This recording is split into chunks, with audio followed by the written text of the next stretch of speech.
Sumainyo ang Panginoon. At sumayo rin. Ang mabuting balita ng Panginoon ayon kay San Lucas. Papuri sa iyo, Panginoon. Noong panahong iyon, ang mga publikano at ang mga makasalanan ay nagsisilapid upang makinig kay Jesus. Nagbulong-bulungan ang mga Pariseyo at ang mga iskriba. Ang sabi nila, ang taong ito'y nakikisalamuha sa mga makasalanan at nakikisalo sa kanila. Kaya't sinabi sa kanila ni Jesus ang talinghagang ito. Isang tao ang may 2 anak na lalaki. Ang wika ng bunso, Ama, ibigay na po ninyo sa akin ang mamanahin ko. At ibinahagi sa kanila ng ama ang kanyang ari-arian.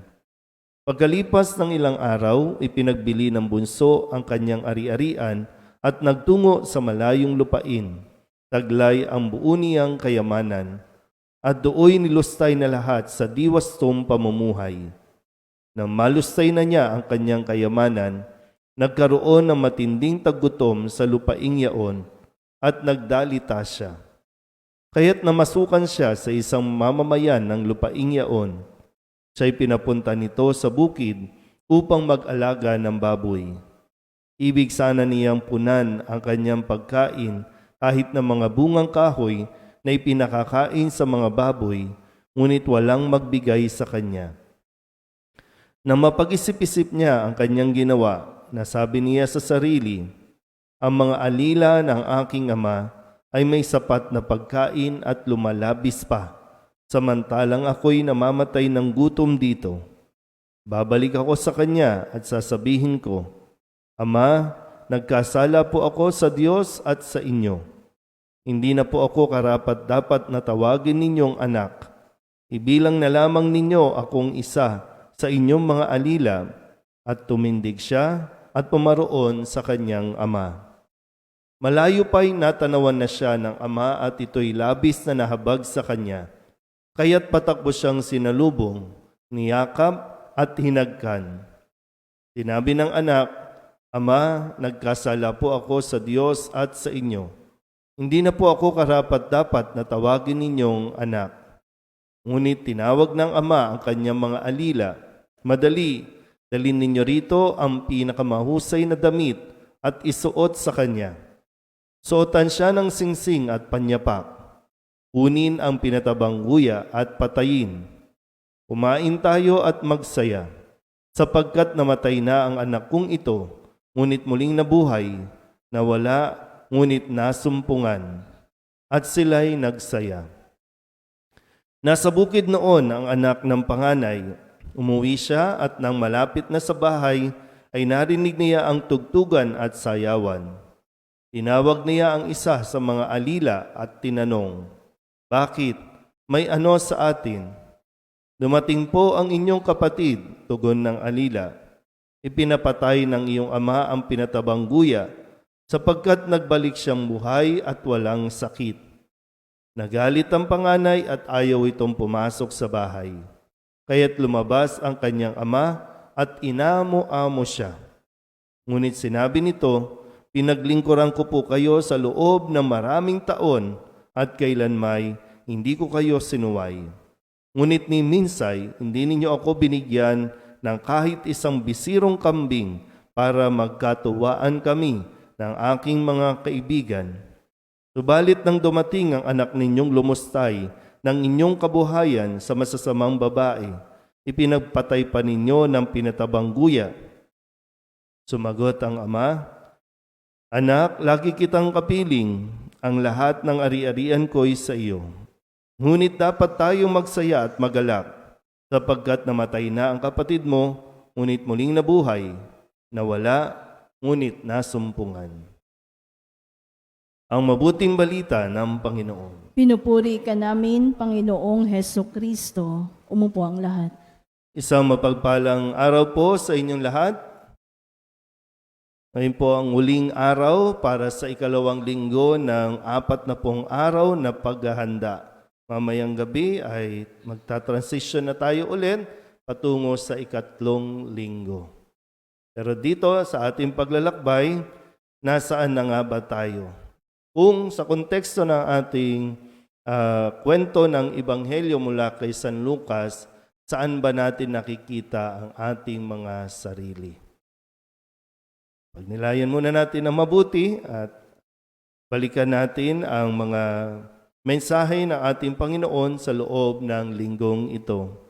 Ang sabi ni Kristo sa atin nung Lunes, magbigay kayo at bibigyan kayo ng Diyos. Hustong takal, siksik, liglig at umaapaw pa ang ibibigay sa inyo. Habang nagbibigay tayo, lalong dumadami ang biyaya na ibinibigay ng Diyos sa atin. Bakit mahirap tayo? Baka mahirap din kasi tayong magbigay. Hindi man mahirap materially, pero baka mahirap ang ating relasyon kasi nga ayaw din natin magbigay. Tandaan natin, siksik, liglig at umaapaw ang biyayang ibibigay ng Diyos sa mga taong marunong magbigay. Nung Martes, ang sabi sa atin, yung tungkol sa mga turo, no? Sabi ang mga Pariseo, Eskriba, sila ang may katungkulan para ipangaral, ituro ang mga kautusan. Pero ang sabi niya, ngunit huwag ninyong tularan ang kanilang mga gawa, sapagkat hindi nila isinasagawa ang kanilang ipinangangaral. Noong Miyerkules, ang sabi naman sa atin, ang sinumang sa inyo na ibig maging dakila ay dapat maging lingkod. Ito yung tungkol sa paglapit ng dalawang alagad na makaupo sa kanan at kaliwa. At pagkatapos noon, medyo nagkatamaan ng loob itong mga alagad dahil dun nga sa request. Pero pinaalala ni Jesus ang tunay na kahulugan ng pagiging dakila. At ito ay ang marunong maglingkod. Nung Huwebes, ang sabi naman ni Kristo, kailangan natin masuri kung anong uri ng pamumuhay mayroon tayo habang tayo'y nabubuhay. Kasi yan ang magdidetermine kung sa impyerno o sa langit tayo mapupunta. Ang sabi niya, alalahanin mong nagpasasa ka sa buhay sa ibabaw ng lupa at si Lazaro'y nagtiis ng kahirapan. Muli, isang malaking kasalanan ang mayroon kang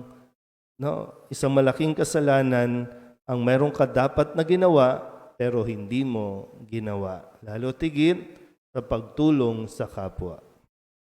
Noong Biyernes, ang sabi naman sa atin kahapon, kaya sinasabi ko sa inyo, hindi na kayo ang paghaharian ng Diyos, kundi ang bansang maglilingkod sa Kanya ng tapat. Ito naman yung tungkol dun sa may-ari ng ubasan na kung pinagkatiwala ang kanyang ubasan sa mga tao, pero nung kukunin niya ang parte ay ayaw nang magbigay. Maging ang anak mismo ng may-ari ng ubasan ay kanilang pinapatay para mapunta sa kanila yung mana. At ngayon, ang sabi sa kwento, bagamat pamilyar tayo, ang sabi dito, ang lahat ng ari-arian ko'y sa iyo. Ngunit dapat tayong magsaya at magalak sapagkat namatay na ang kapatid mo, ngunit muling nabuhay. Nawala, ngunit nasumpungan. Pero gaya ng nasabi ko, saan mo nakikita ang iyong sarili? Doon ba sa bunsong kapatid o bunsong anak na lumustay, nagpakasasa sa buhay, sa kanyang kayamanan, pero ngayon naghihirap at na-realize niya na ang kanyang pagkakamali, kaya nagbabalik loob, humingi ng tawad sa ama.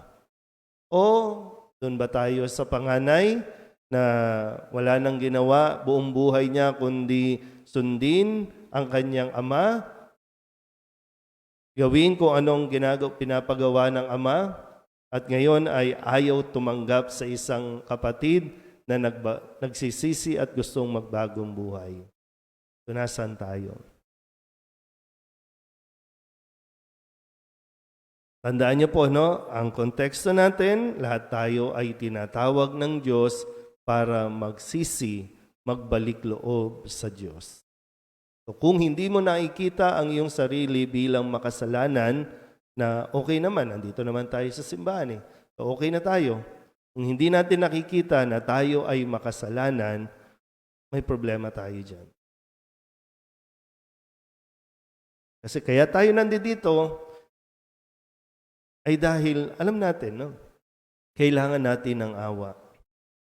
Huwag natin isipin na mas mabait tayo kaysa sa mga nasa labas na araw-araw may misa dito pero hindi nagsisimba. Pero hindi rin ibig sabihin na tayo araw-araw nagsisimba, wala tayong kasalanan. Kaya ngayon, kung ilalagay natin doon sa kwentong ito, paano mo tatapusin ito? Kasi ang sabi nung ama, halika na, pumasok ka na. Kasi yung kapatid mo, namatay na, pero nabuhay, nawala, nasumpungan. So, hindi pa tapos. Hindi natin alam kung pumasok o hindi. Nakipag-party ba o hindi. So, tayo po ang makakasagot. Kung paano natin tatapusin ito o kung itutuloy pa ulit natin na tayo naman tayo kasi kadalasan ang hindi makatanggap sa pagkakamali ng ating kapwa.